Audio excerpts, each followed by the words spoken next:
Hey guys, Gojira Wars 03 here, and I am back with another figure review. Uh, Been a little bit since I uploaded, so here we go. Back into another figure review. And today we're going to be looking at the Playmates micro scale 2005 King Kong figure. Now, the interesting thing about this is that it's the first figure review I've done that's not directly Bandai high grade Gossipon review. I suppose it technically qualifies as a Gossipon, but originally I don't even think it was made to be that. It just scales well with them, ish. But I guess to start off the review, let's get into paint and detail. So for paint, overall he looks pretty good. He's got nice black fur all the way around. Little hints of white in those eyes, if you can see that. Though, interestingly enough, this eye, if the camera will let you see it, is a bit scratched up. Looks kind of like Thor, actually. I'm not sure if that was just missing paint or if that was intentional, but his right eye is like completely gone. Looks all scratched up, or at least it has like some sort of scar or scratch on it. Speaking of scars and scratches, this guy has tons of them. As the Peter Jackson King Kong toy line like to put a lot of scratches on Kong, which I don't really get. He didn't have that many scratches on him in the movie,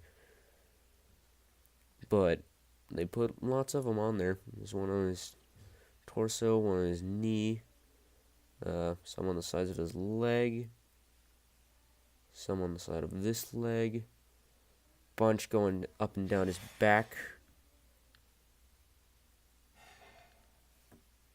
There's some copyright information there, not exactly sure what the number means. And then there's a bit of a logo. Kong, the eighth wonder of the world. Says nice and clear. It's kind of small, and it doesn't surprise me that it looks to have rubbed off a little bit. But inside of his mouth looks nice. All of his teeth look individually sculpted in there.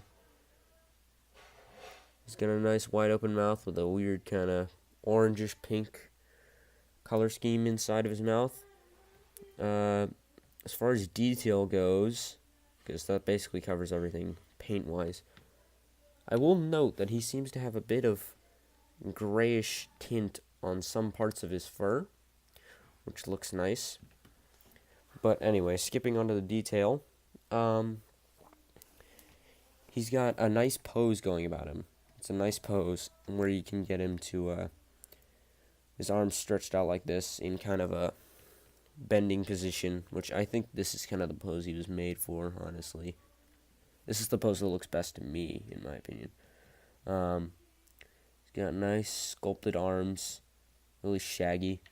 He's got big fists clenched up, ready to pound some V-Rexes or something. Pound them into the dirt. Beat him up.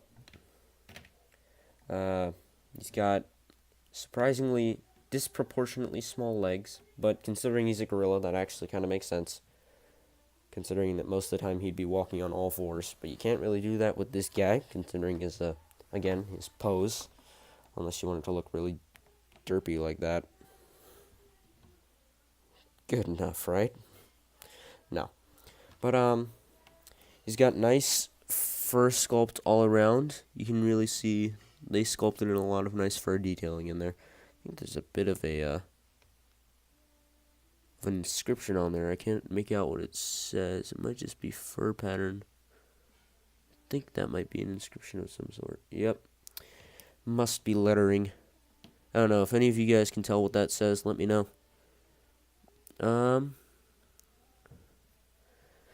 So as far as detail goes, he looks nice. He's got nice mean looking face. Got a face that looks like he's ready to beat up some dinosaurs or some kaiju or whatever you want to have him fight. And, yeah, he just looks really cool. He looks really nice. And, there is, I guess we'll get into articulation with this for a nice transition, but he does seem to have one glaring issue when it comes to the articulation, but we'll get into that in a second. As for articulation, he can move both arms. He can move this arm about that far. About that far. Hold on. There we go. About that far back. That far forward. That far forward. And that far back.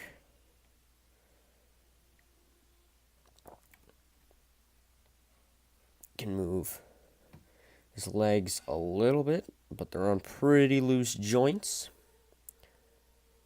But at least his legs can kind of move, so he can get a nice kind of running pose if you want. Well, if you're able to get him to stand in that position, which you're not. And weirdly enough, his head can kind of do a 360. Oh, that looks creepy. No, go back to normal. Yeah, his head can do like a full 360. But honestly, you're only going to use this head articulation to look left, look right. You're not going to use it to, pull and do like the Exorcist and just go all the way around. But, yeah, so he looks good. His articulation's pretty good, especially for a figure this small. I was not expecting that. The one glaring problem is because his legs are on such weak little swivel joints. If you don't have him standing just right, odds are he's gonna fall. It is pretty easy to get his feet to lie flat, though, so that's good. And once you do get his feet lying flat, it is pretty simple. Unless, of course, you've got him with arms outstretched, in which case it's just a matter of how far back you lean him, because if you stretch his arms forward, you're going to also have to lean him back at the legs. Because if you try and, lean him forward to, go in for, a grapple pose, he won't be able to hold it, at all. So you have to kind of be able to manage the weight on both sides. So, yeah, that is kind of a problem. He doesn't stand up that well. As long as you've got him in a pose where he's balanced on both from his back and his front, so that he's not too top heavy or too back heavy. Front heavy or bottom heavy, whatever you want to call it. As long as you've got him nice and balanced out weight-wise, he should be fine. I suppose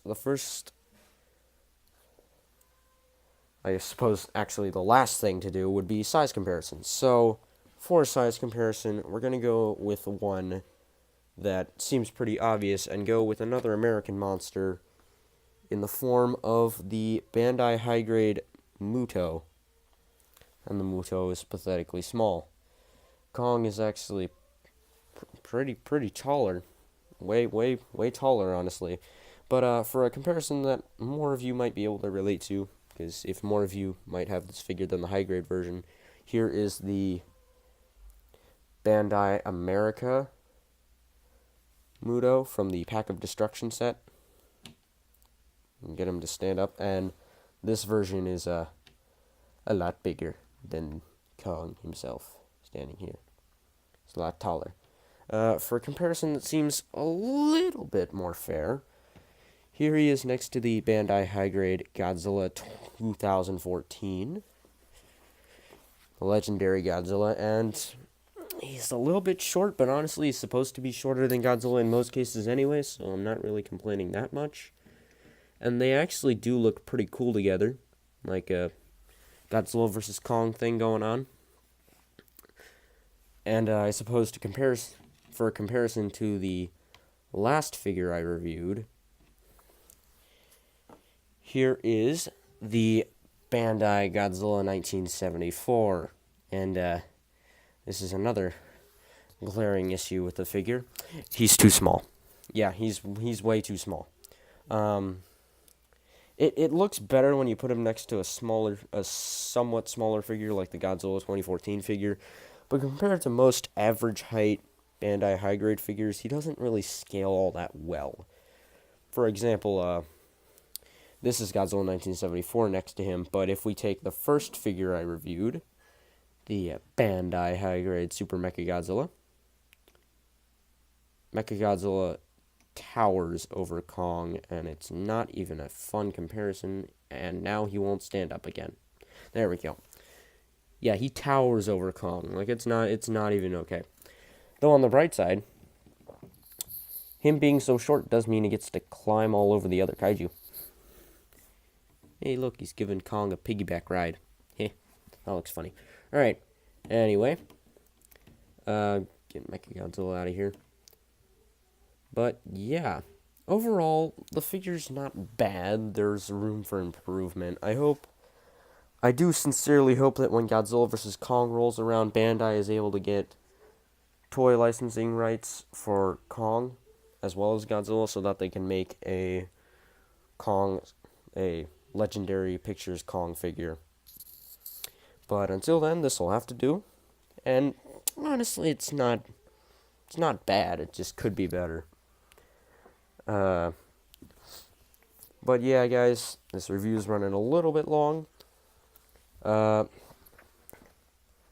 So I just want to close out with letting you all know that the 200 subscriber special that I'm getting really late to, hopefully will be out by the end of this week, maybe Thursday or even Wednesday, maybe even tomorrow. But expect to see it by at least the end of this week or the weekend. I am sorry for getting it out really late, but it's going to be coming out soon. I promise. Though there is one teeny problem. I need you guys in the comments. This is my mission for you, my subscribers, to give me suggestions for the fight. And whichever comment I see that gets the most likes and the most support is going to be the comment that I choose, the suggestion that I choose for the 200 subscriber special episode of Godzilla Wars. Thank you guys so much for watching. I hope you guys enjoyed this figure review, and I will see you guys next time. Gojira Wars 03, away!